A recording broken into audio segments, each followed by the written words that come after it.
Hi everybody, it's Tim. I am outside. It is March 8th, 2023. So after a really nice warm February with just like one really bad cold weekend, we are now in March here in the Northeast, in New York, in the Hudson Valley, and it's really cold. And we're above freezing during the day, but it's getting way down into the 20s Fahrenheit at night. And so that's just delaying everything a bit for me. So normally mid-March I am opening up my Trachycarpus, my windmill palms that are down by the pool, and a few of them are up here right behind me, these two big towers back here. But I'm gonna wait a little bit just because I don't like when it gets down to 20, 22 Fahrenheit with them.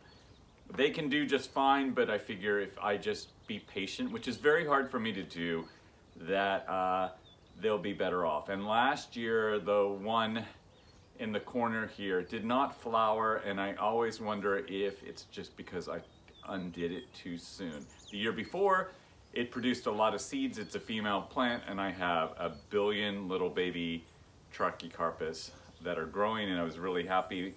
And I probably don't need more, but I was just a little disappointed that it did not go to seed this past year. So I'm gonna baby all of them a bit. So today I'm gonna talk about a couple of things. One of them is my koi pond. So right now the koi are inside in their holding tank. I'm gonna show that in just a minute. But for any of you that have koi ponds, and then I don't do anything with my koi pond in the winter time because I bring the fish in, I shut it down completely. There's water in here, there are frogs down in the bottom. And what I find is with nothing running, even with no fish, it's been warm enough that the algae has taken over. So now I'm in that weird stage. Do I try to clean it out? Do I just let it be till I'm ready to open the pond and then drain it and like really spray it down like I do every spring? But I would like to get rid of some of this algae, or at least kill it off beforehand. So I'm going to talk about that maybe a little bit in one of the further episodes of this channel, what I'm doing, because I'm probably going to get one of my sump pumps and get some water running and add some algae stuff to it. But I just thought I would show you a little bit of that, and then we'll go inside and look at the koi, because I haven't really showed them close up. So I'm going to do that as well, and maybe look at a couple plants on the way. So in looking around, here's my waterfall that is not going right now because of winter. So that shuts down. The water comes out over here. You can see some of my fried bamboo. That really got fried from the cold this year, but it'll come back. There's one of my Trachycarpus right there. That's my canary date palm right here. And then we've got the yucky algae in here. So there's a lot of algae in this pond right now. And it's basically because nothing's running. There's no fish. There's frogs in the bottom, but they're hibernating. And then I have my lily pads all down in there. They're hibernating for right now. And over here you can see my European olive trees. They've basically been outside all winter long. They're in pots. I brought them in on a couple of really cold nights. So I'm really thinking about planting these guys outside this year. They've been in these, I've had these two for over 10 years. And it's time for them. There's a little one in here in a pot. Let me show you. Right there. But I've had these two big ones for over 10 years, and I feel bad for them in the pots. I think they need to live outside, and I'm going to try to protect them on the really cold nights. But just to look at my pump is in here. It's not in there right now, but that's normally where it is.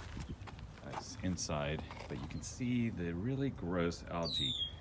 And part of me wants to get the net and pull it out, but I've actually read that's the worst thing you can do, because then you just make all the spores go everywhere.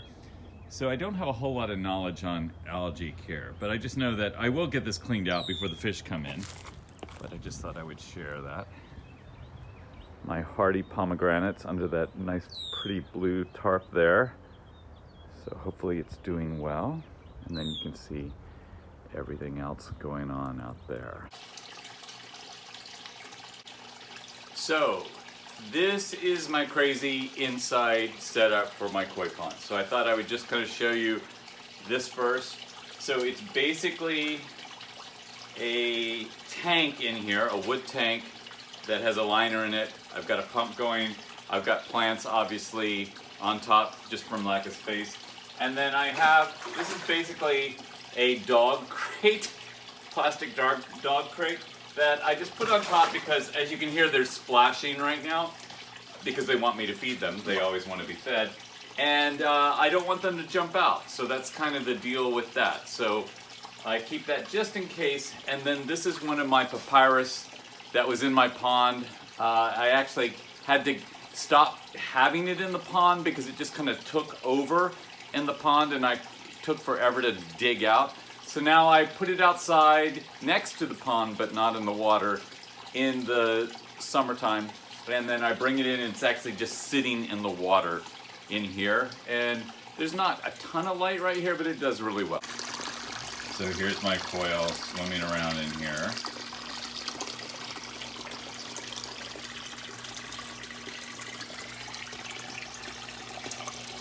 And some of these were really, basically these are inexpensive koi. I bought most of them at a pet store when they were like 3 or 4 inches long for almost nothing. And now they're quite big. I'm gonna feed them in just a second and put my hand down there so you can kind of get an idea of how big they are. But this is a really old pump system from long ago. It's probably 12 years old. And I have it sitting in this bucket just in case there's any leaks. It keeps the water going, keeps everything going here. So here's some food for the guys. They're nervous now because I took the cover off. They're thinking I'm going to do something here. Come on guys, come up and eat.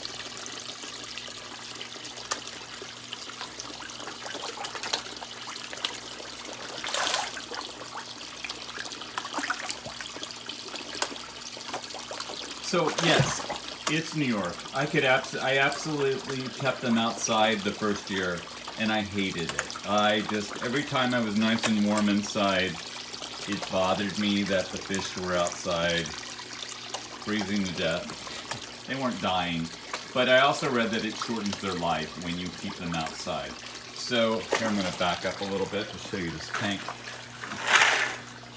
So it basically is just a wood frame here that I have plywood in. It's got a liner in it. And this way I get to enjoy them all winter long, because when they were in the pond they just kind of stay at the bottom and hide in the caves during the winter and you don't really see them at all. So I like them in here. And then in April I'll open up the pond and then slowly start catching them to bring them outside. I'm going to put my hand down in here so you can kind of see. Some of them are pretty big. Hard to tell with, and they're not right up on the surface. And then while I'm down here, just showing you some of my plants here. There's some pomegranates and oleander over there. I've got some bananas. I've got a lot of baby palms up there under the lights. Then if anybody, I've said this before, I inherited 2 tree ferns this winter, and I have no idea what variety they are. I water quite a bit. They've got new growth, as you can see on here, which is kind of good. It looks like they're doing pretty well, but if anybody has any idea what variety of tree ferns these are, I would love to know. I don't know a whole lot about tree ferns, but they're really pretty and they seem to be doing well. And then over here is just crazy, is more of my plants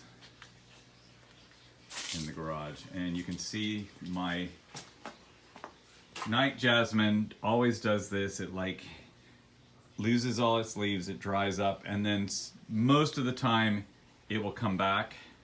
Sometimes it doesn't, and I'm waiting to see some signs of growth. And sometimes it doesn't happen. It's a weird plant. But you can see my ponderosa lemon. It's actually got quite a bit of fruit forming on it and some new leaves. sometimes that has lost all its leaves in the winter and it comes back. I've had that forever. And then over here you can see this is one of my grapefruits. It's got some growth on it, some new fruit on it as well. So, but yeah, I just cram everything in here for the time being till it can go back out. But hopefully this was kind of fun to see what's going on in the middle of March. Please like and subscribe, and if you have any answers as far as algae or the tree ferns, I would love to know.